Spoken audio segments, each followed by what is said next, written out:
Hello everyone, welcome to EduGrowth. This is Soumya and today we are going to do class 12th economics macroeconomics part 2 of chapter 2 some basic concepts of macroeconomics.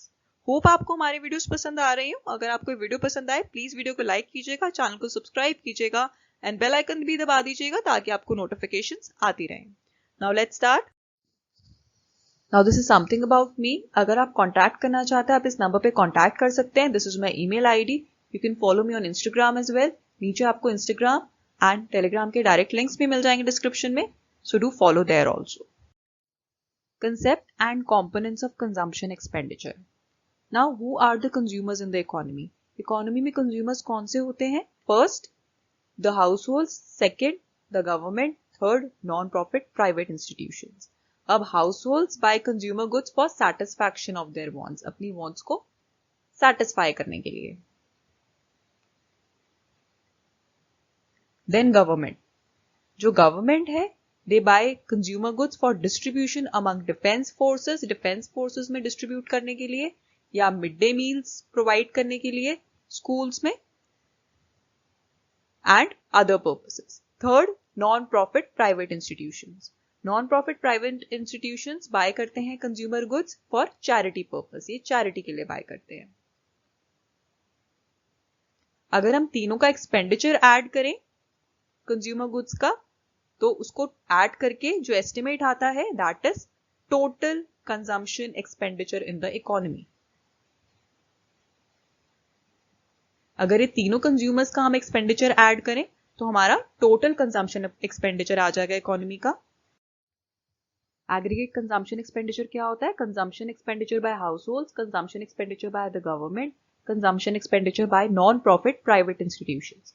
Non profit private institutions कौन से होते हैं? NGO, temples, mosques etcetera. Now what is investment? It refers to increase in stock of capital. So I is equal to change in K, where I is investment and change in K is change in capital stock during the year.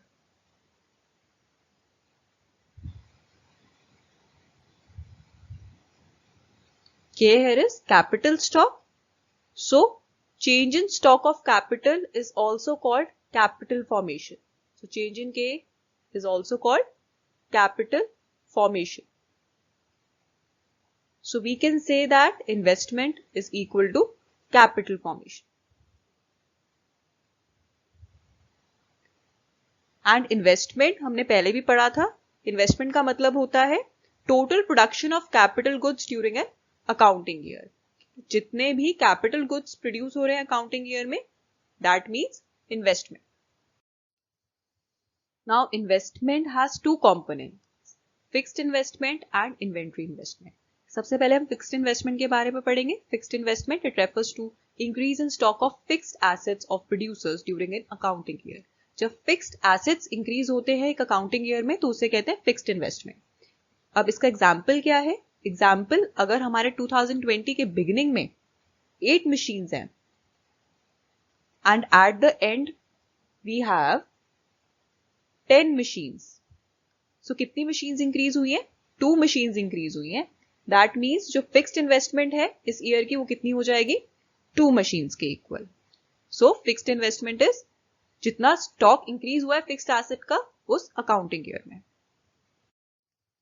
Now fixed investment को fixed capital formation भी कहते हैं. इसका मतलब क्या हुआ कि capital increase हो रही है in terms of fixed assets. अब सिग्निफिकेंस क्या है फिक्स्ड इन्वेस्टमेंट की? First, it raises production capacity of the producers. Producers की प्रोडक्शन कैपेसिटी इंक्रीज हो जाती है. They are capable of producing more goods and services. Second, it leads to higher level of output in the economy. Economy में ज्यादा output होगी. Third, higher rate of economic growth. Economic growth भी increase होगी and GDP will increase. So these are the significance of fixed investment. Now what is inventory investment? Producers hold the stock of कौन-कौन से goods का producers के पास stock होता है? Finished goods which are unsold, semi-finished goods and raw material. तो ये तीनों combine होके क्या बना रहे हैं? हमारा inventory stock. अब inventory investment क्या है? चेंज इन इन्वेंट्री स्टॉक, जब इन्वेंट्री स्टॉक चेंज होता है during the year, it is called inventory investment. So inventory investment का हमारे पास क्या फॉर्मूला हो जाएगा?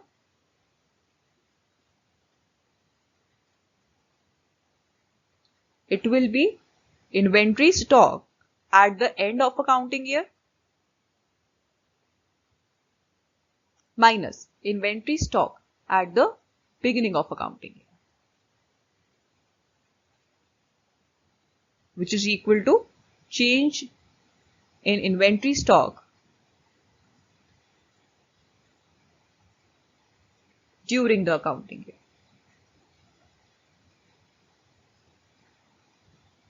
So inventory investment क्या है? Inventory stock at the end of accounting year minus inventory stock at the beginning of accounting year, and ये minus करके basically आ क्या रहा है हमारा? Change in inventory stock. So inventory investment is equal to change in inventory stock during the year. Now significance of inventory investment. जो inventory investment है primarily consist of investment in terms of raw material and finished goods. अब इनका stock रखना क्यों significant है? Raw material is significant because it ensures uninterrupted supply of inputs to the producers, ताकि producers को कोई problem ना आए सप्लाई में रॉ मटेरियल्स के, और उनके पास अवेलेबल हो हमेशा raw materials. Second, the producers can avoid day to day purchases, ताकि उनको डेली परचेजेस ना करनी पड़े, डे टू डे परचेजेस ना करनी पड़े, उनके पास प्रॉपर स्टॉक हो रॉ मटेरियल्स का.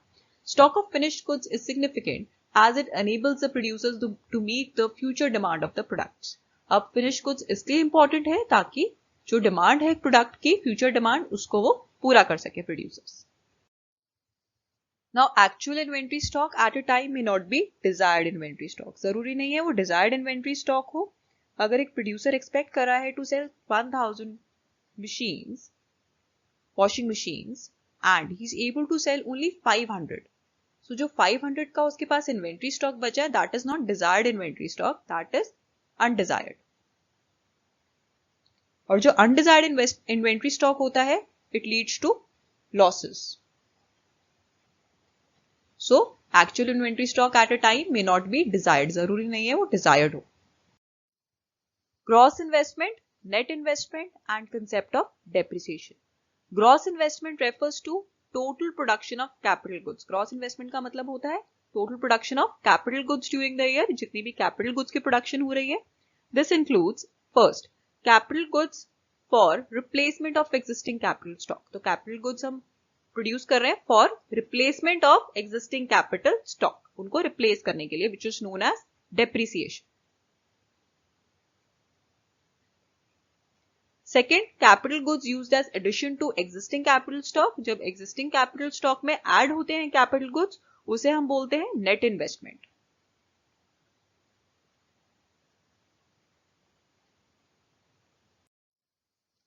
सो capital goods used for replacement of existing capital is known as depreciation, and net addition to the existing capital stock is called net investment.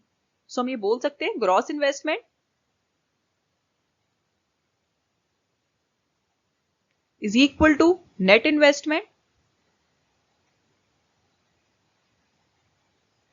plus depreciation. And depreciation को हम replacement investment भी कहते हैं.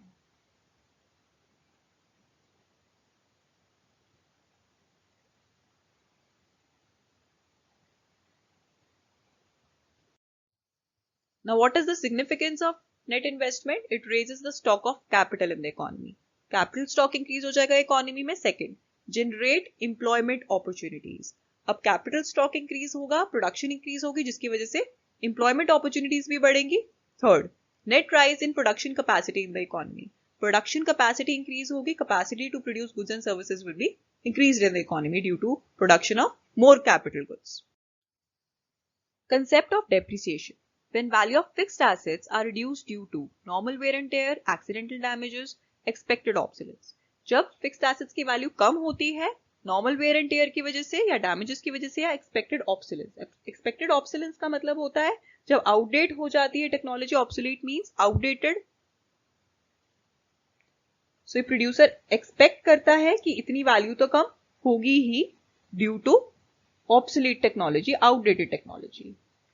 सो इन तीनों factors की वजह से जब फिक्स्ड एसेट्स की वैल्यू कम होती है that is called depreciation. And depreciation को हम कंजम्पशन ऑफ फिक्स्ड कैपिटल भी कहते हैं. This is important point.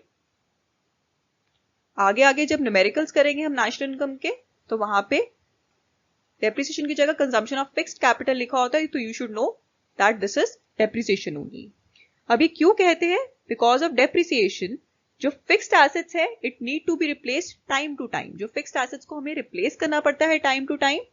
सो हमें क्या करना पड़ता है? एनुअल बेसिस पे फंड्स रखने पड़ते हैं ताकि हम उसको रिप्लेस कर सकें. अब इन फंड्स की वैल्यू कैसे निकालते हैं इसको एग्जांपल से समझते हैं. If machine is purchase for 10 lakh rupees, अगर हमने 10 लाख रुपीज की मशीन परचेज की है एंड इसकी जो वैल्यू लाइफ टाइम यूज है, expected life time of use है वो कितना है? 10 years. सो प्रोविजन जो हमें रखनी होती है एनुअल बेसिस पे वो कैसे निकलेगी? 10 lakh rupees divided by this expected life time of use that is 10 years, 1 lakh rupees आ जाएगा. एंड इसे हम डेप्रिसिएशन रिजर्व फंड भी कहते हैं. So this is also known as depreciation reserve fund.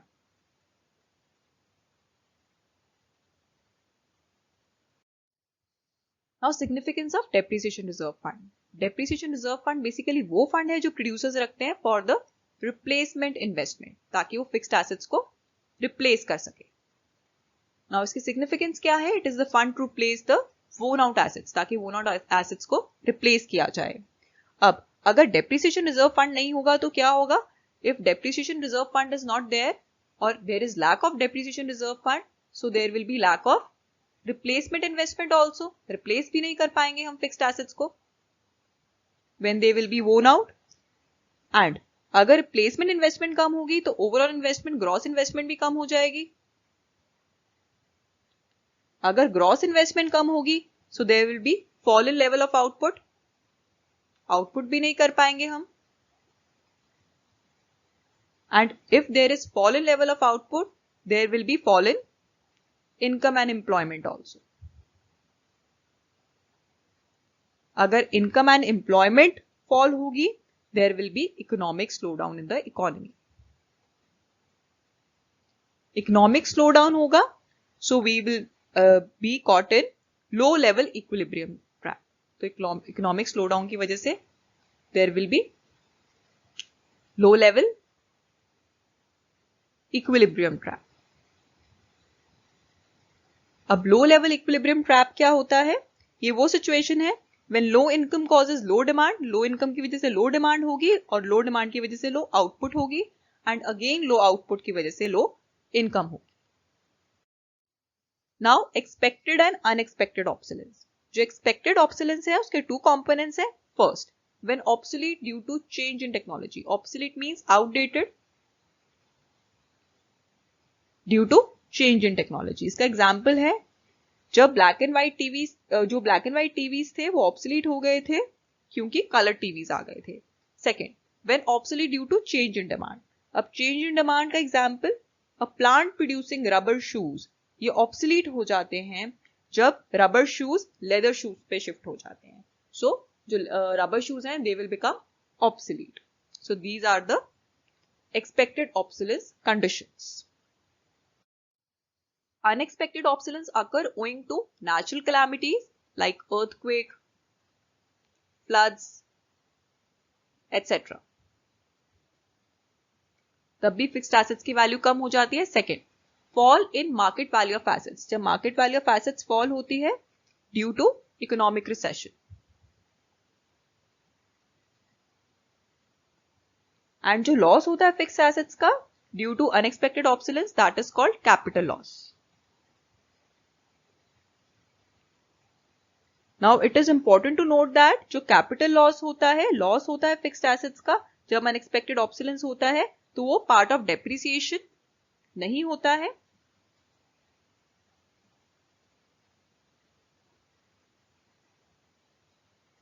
और डेप्रिसिएशन रिजर्व फंड. सिर्फ एक्सपेक्टेड ऑब्सोलेंस होता है।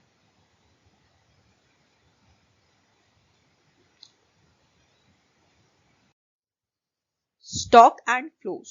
Now what is stock? Stock is a quantity measured at a particular point of time. जब हम particular point of time पे कोई quantity measure करते हैं, that is a stock value.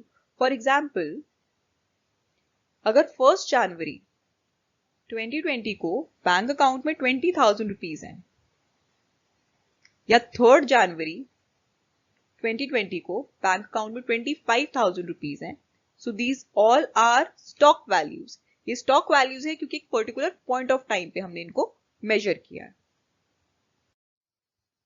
Meaning of flow, a quantity measured over a specific period of time. जब हम कोई quantity major करते हैं स्पेसिफिक पीरियड ऑफ टाइम में, तो उसे हम कहते हैं फ्लो। फॉर एग्जाम्पल 1500 रुपीज अगर पॉकेट मनी मिल रहा है हर मंथ, तो that is a flow concept. या 50 रुपीज अगर डेली कैंटीन के लिए मिल रहे हैं, that is a flow concept. या 8% एनुअल इंटरेस्ट मिल रहा है बैंक डिपॉजिट्स पे, that is also flow concept. तो कोई भी क्वांटिटी जब हम मेजर करते हैं per unit of period time, वो आर भी हो सकता है, मंथ भी हो सकता है, ईयर भी, day, etcetera, that is a flow concept. Now I'll be giving some examples of stock and flow. Wealth is stock concept, income is flow concept. जो particular point of time पे होते हैं stock, period, flow. Then labor force, stock concept, expenditure of money, flow concept. Capital, stock concept, capital formation, flow concept. Supply of money in the country,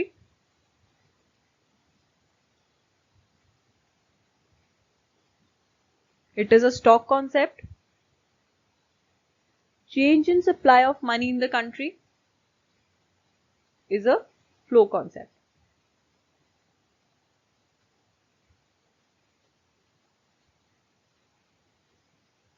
Next, bank deposit is a stock concept. Interest on capital is flow concept.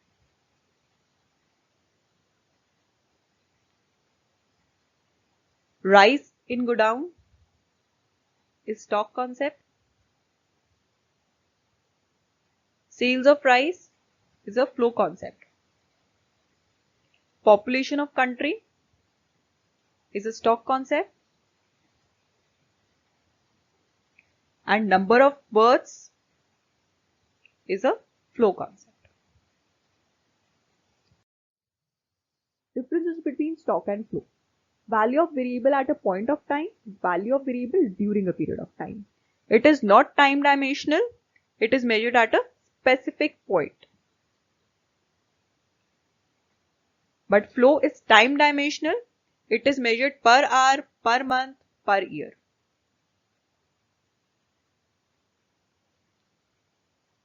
Stock, it impacts the flow, ये flow को impact करता है। जितना ज्यादा stock of capital होगा,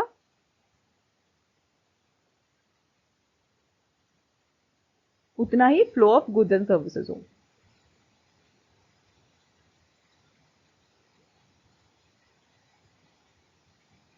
And flow impacts the stock, जितना ही ज्यादा flow होगा इनकम का,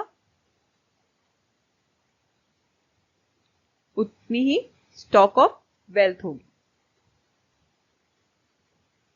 with people. Now mutual dependence between stock and flow. So अगर deposits हैं 20,000 rupees के in your saving bank account 1st January को, so this is a stock concept. ये stock बता रहा है savings का। अगर हम इसमें से withdraw करेंगे 1,000 per month, तो ये flow concept होगा। Likewise अगर हम deposit करेंगे, this is withdrawal।